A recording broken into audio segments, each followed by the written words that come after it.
Cheeky back heel. With ease, Miguel Azeez, his first goal for Portsmouth. Into the path of Smith Rowe, into the box. Smith Rowe scores! A really deserved first goal in Huddersfield Town colours. Welcome back to another episode of Away from Hale End. I'm Will Balsam. Another week of incredible news. It seemed a little bit slow in the transfer market, but on the deadline day, as we've done the last few Januaries, we've made some key loan movements. And we got some key players from the academy, some new experiences. It's been a busy month, I have to say. For the fact that the first team had nothing going on pretty much whatsoever in terms of the transfer market, it's been a fairly busy month for the academy. Obviously, Mika Biereth, recalled from Motherwell, sent to Sturm Graz. He's going to get his first action today as I record this in competitive football for Sturm Graz. He did score on his debut in a friendly. Then we have a couple other things going on. We got Khayon Edwards, who's going to Leyton Orient, and we are going to start right there with a little bit of a profile on Khayon Edwards, which is, it's really my fault that I haven't gone there yet. And the fact that it took me this long to do a profile on him for all of you, I apologize, but we're going to talk about him a little bit right now. He joined the academy, joined Hale End, pre-academy, age 5 years old. He's from London, he's from the area, and he signed his first professional contract in 2022. He is now 20 years old, incredibly versatile, strong, fast, clinical finishing, number 9. That's the overview on Khayon Edwards. But there's so much more to love about Khayon. He's a unique physical prospect due to this height and pace combination. He's not the size of a Cheeto Obi, but he is a daunting physical presence, and he has a great burst with his long strides. He's fast enough to make runs in behind, between defenders, playing off the back of their shoulders, making use in the channels, receiving balls there, and then taking the play from there. He's also got the height and strength to play with his back to goal. He can be a target man against a press. He can be that outlet for you, whether it's receiving the ball on the turn and taking a defender on, or just playing intricate passes. He's got incredible movement around the box. He's always seemingly able to peel off the defender's shoulder at the right time, bringing his momentum onto a cross to make the finish easier. He never seems to be dragging his foot to try and make a finish. He always seems to be arriving at the exact time he needs to in order to make the finish easiest for himself. We talk a lot about big chances missed for strikers and why that's such a key fact and key asset, because that means you're in the right places at the right time. But Khayon takes it a step further than that. Not only is he getting in those chances, but he's making the finishes easier for himself by arriving at the right time. Think about it. Think about momentum. If you arrive at full speed when the ball is there, you're able to put more power behind the ball without having to actually put more effort into it. Versus if you're standing statically, it all is on your own. And that applies to both headed finishes and first-time finishes with your feet or any part of your body.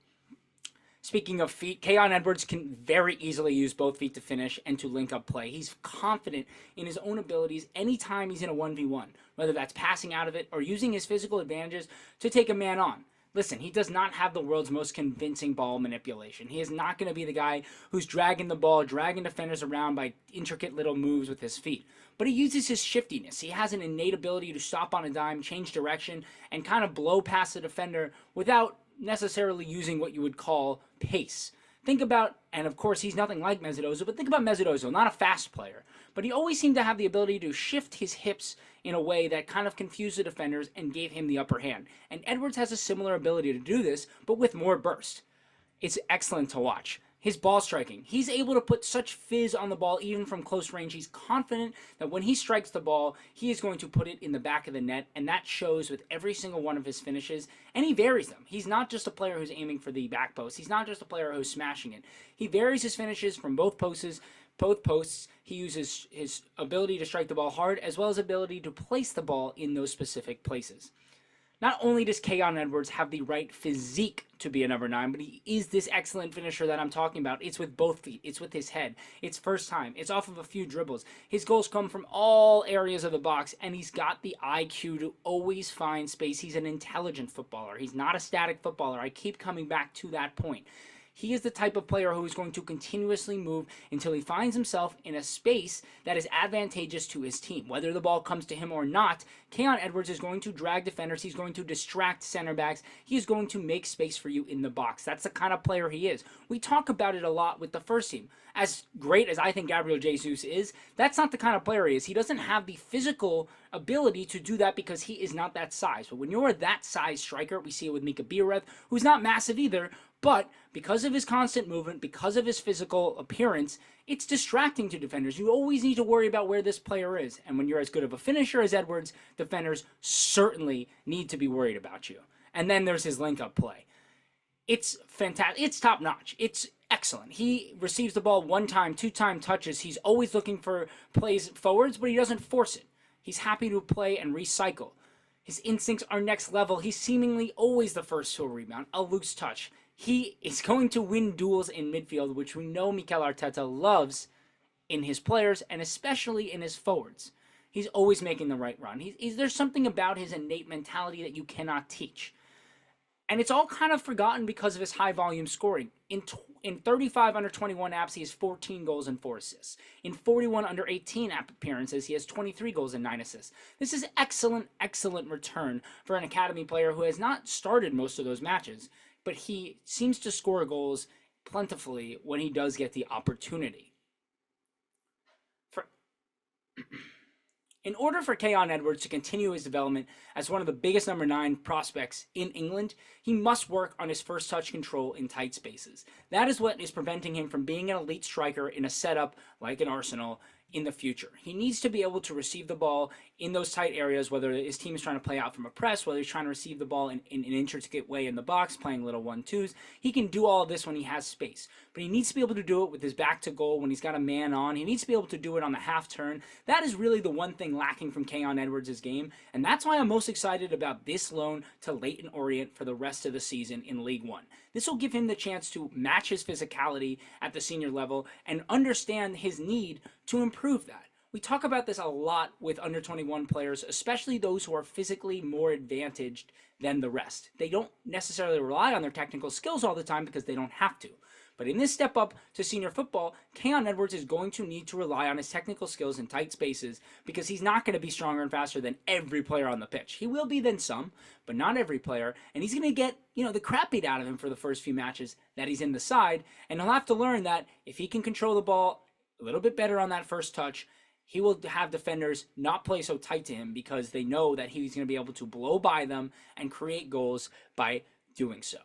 Now let's talk about Leyton Orient, who currently sit 10th in League One. They are 11 points off the promotion playoffs, and they're actually one of the stronger defensive sides in the league, but have only scored 30 goals in 28 matches. Q, bringing in Khayon Edwards on loan from Hale End. The team is managed by none other than Richie Wellens, who many of you might recognize that name from this podcast. He coached Matt Smith, former Arsenal Academy player, when he was on loan at Doncaster a couple of years ago. Wellens sets the team up in the same kind of setup he has been using most of his managerial career. And that is a 4-2-3-1. He's most recently been utilizing Dan Ajayi as the lone striker in the system, who was injured all the way up until the end of November, early December, but has now scored in 4 consecutive matches. So that might worry you a little bit about what opportunity is going to be there for Khayon Edwards. But here's what I will say. From the research I have done, Ajayi, and again, I don't know if I'm even pronouncing that right, has spent a lot of his career playing as a left winger. That seems to be where he's most comfortable, even when he has been played as a striker. Based off of the heat maps that I have done and the research and data that I have looked into, he is more favorably likes to play off of that left side, which could, in return, allow Edwards to be played as the center forward. I actually think that this could work quite well because Khayon Edwards is quite versatile himself. He has played plenty of matches as a winger in the academy. That is nothing new to him, and it's not new to many center forwards who play academy football. They get used across the front line. So you could see a little bit of alternating, a little bit of swapping between the two of them. That is Leyton Orient's best chance at scoring goals for the rest of the season and potentially fighting for that last playoff promotion spot. 11 points might seem like a lot, but in League One, in the Championship, in any of these leagues, we've seen crazier things happen in the second half of seasons. And, I mean, look at Coventry last year. They made a hell of a push and almost got their way into the Premier League in a similar situation. So what we'd like to see now is Khayon Edwards at center forward for Leyton Orient for the next 6 months, playing week in and week out, working on those things I said, and scoring goals at a clinical rate and creating goals for his teammates. And that's the exact player Khayon Edwards is, and that's why I think we likely will see him at center forward with Dan Ajayi at left wing, because Edwards is much more of a creator than Ajayi, and so it may not prevent Dan from scoring goals, and it may allow the both of them to fire for Leyton Orient and get them further up the table. That's Khayon Edwards, but we have a lot more news to cover in Arsenal's loan system. Sam Hayball did a fairly good job. I'm not going to go ahead and say he did amazing. Let's see how these loans play out.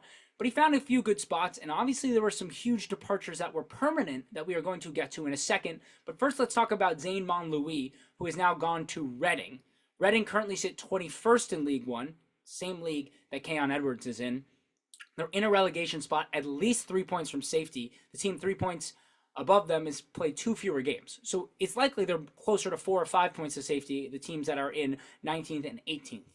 They're managed by Ruben Sells, who's another name you may recognize from his time coaching Southampton. He oversaw the end of that season where they went down to the championship last year, and so he's a name that I'm sure many of you have seen. You'll recognize his face if you are to tune into some of these Reading matches. Sells sets the team up in a 4-1-4-1, often using former Manchester United Academy starlet Charlie Savage, who I'm sure many of you know, in the base of midfield.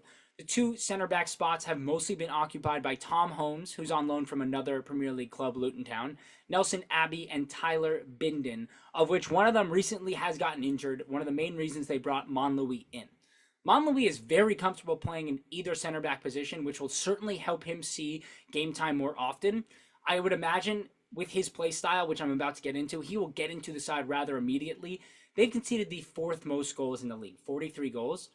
Only conceded 35 expected goals. So that to me spells defenders who are not comfortable on the ball, errors leading to goals, situations where defense should have done better. And Zane Monlouis likely will step right into the side. Again, he can play either left center back or right center back very comfortably because he is incredibly composed on the ball. He is a press-beating demon. He has every pass in his toolbox. Line-breaking ground pass, diagonal ball to wide players, through balls over the top. He's composed on the ball, often dribbles out of pressure with ease. He'll take 1 or 2 men out of play. He's got an incredible combination of height and pace that when you combine it with his absurd on-ball talents, it looks like the modern center back that many clubs are after. He wins aerial duels. He's calm in 1v1s, not really diving in all that often, and he knows how to use his speed and the ability to understand space to recover.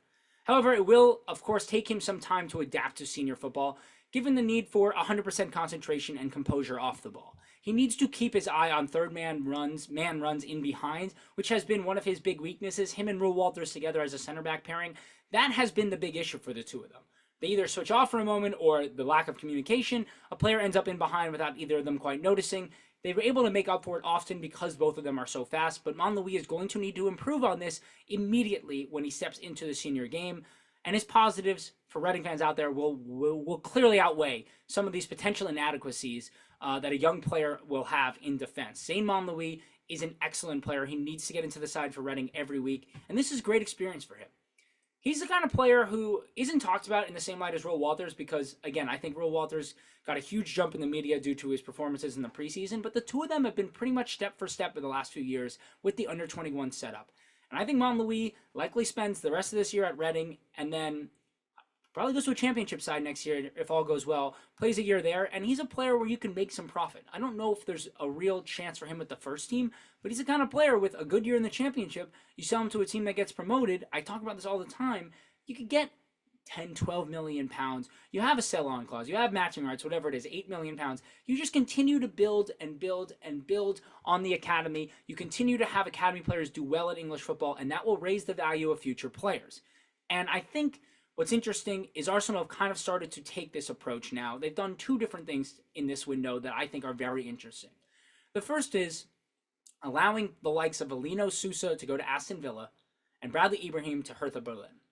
And this may come as a surprise to many, but I actually don't mind that Lino Sousa went to Aston Villa. I think if he's not a player that Mikel Arteta believes can do the job that he wants him to do after spending 2 years in the academy, learning the role, then this is the right time to sell, to get him to flourish in a system which will allow him to be his best self. He's going to Aston Villa. There is no fee that has really been officially confirmed. I've seen anything from 2 to 4 million pounds rising to 12 million pounds with add-ons. I do believe there's a sell-on clause and matching rights involved. For those who don't know what matching rights means, that means if somebody bids for Lino Sousa, Arsenal will have the opportunity to match that bid, no matter what the price is. Bradley Ibrahim to Hertha Berlin. They are in the Bundesliga too, but they're a rather huge club. Bradley Ibrahim has been given the 23 kit. He's going to jump into this side. The Bundesliga is an excellent league for him. He eats up space. He is an incredibly good transition midfielder. He loves to start a break. His long legs. I'm gonna tune into Hertha Berlin matches when I can. Bradley Ibrahim, as anyone who follows me knows, he was one of my favorite players at Hale End, if not my favorite. He's a physical beast. His technical ability has gone up a level in the last year. You can watch my profile on him on my page. I will link that down below. The same with Lino Sousa. Villa fans, I went on a podcast to talk about Lino Sousa the other day. He's going to Plymouth for the rest of the season on loan. But again, just think about it. If these two players are able to now succeed, even if they do not come back to Arsenal, we don't want, to hit the matching rights, whatever, in a couple of years, if these players go on. It will raise the level of price for academy players in the future. That is the point of these sales.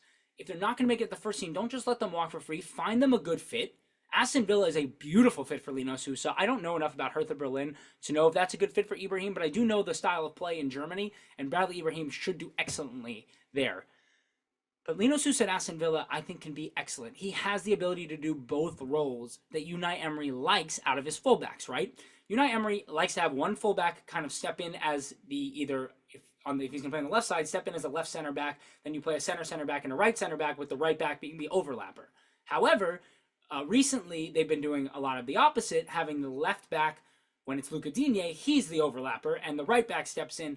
Lino Sousa is a tall, physical, incredible defender who also is excellent going forward. He's a modern fullback because he has learned how to play inverted, but he has so many other skills that he probably is better suited to use, and this system is just perfect for him. So I hope he does well at Plymouth. He comes back.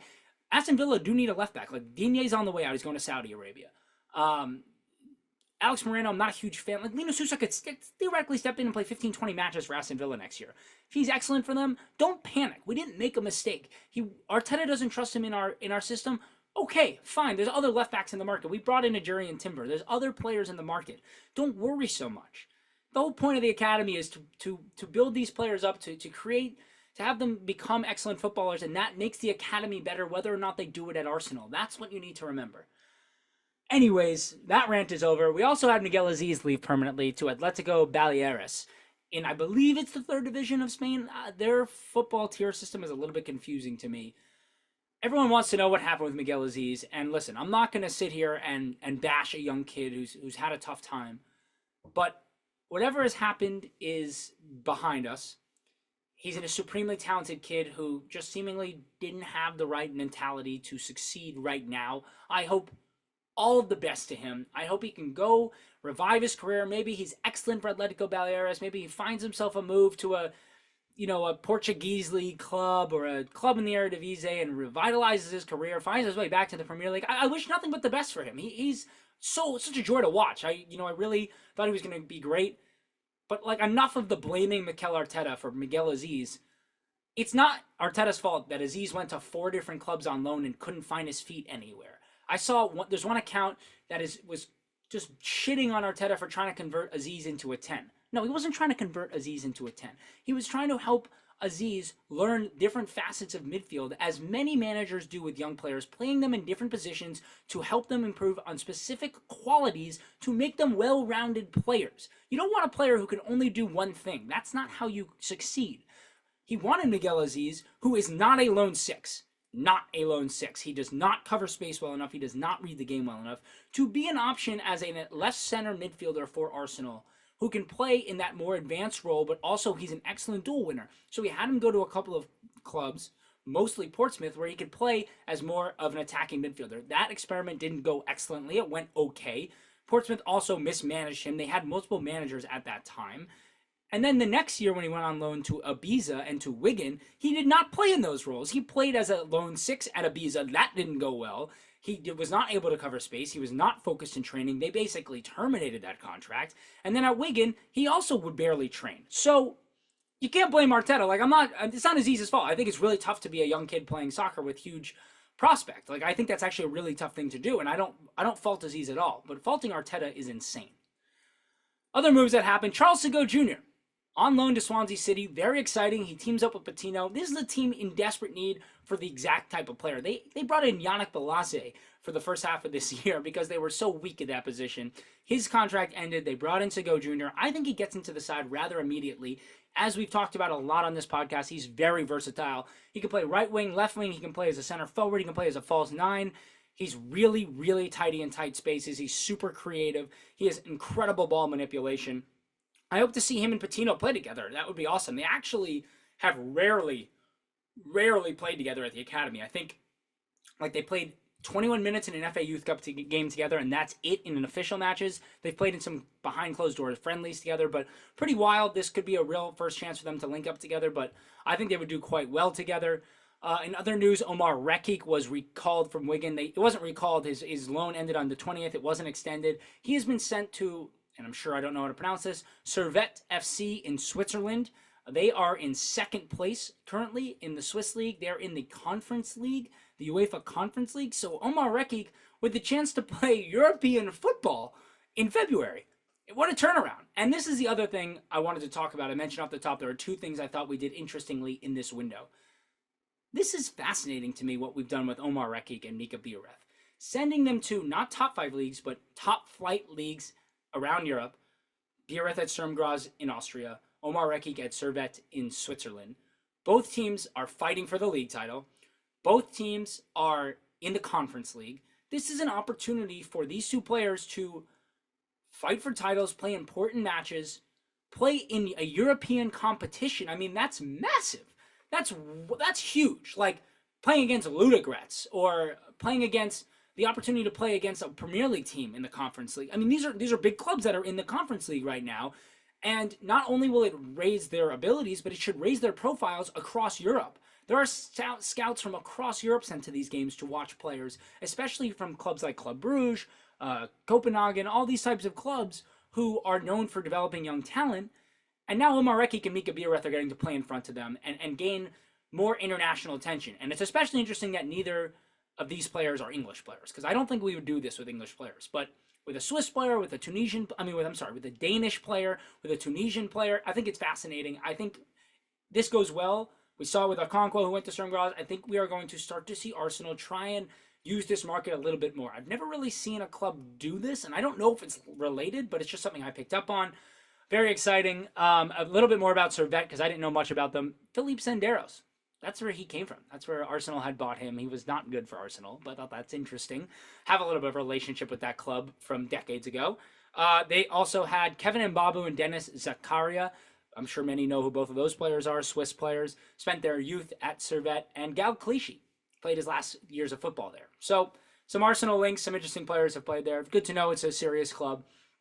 Lastly, Henry Jeffcott has returned to Arsenal after his loan with the under-21s at Derby County. He was not included in the most recent matchday squad. I thought that was odd.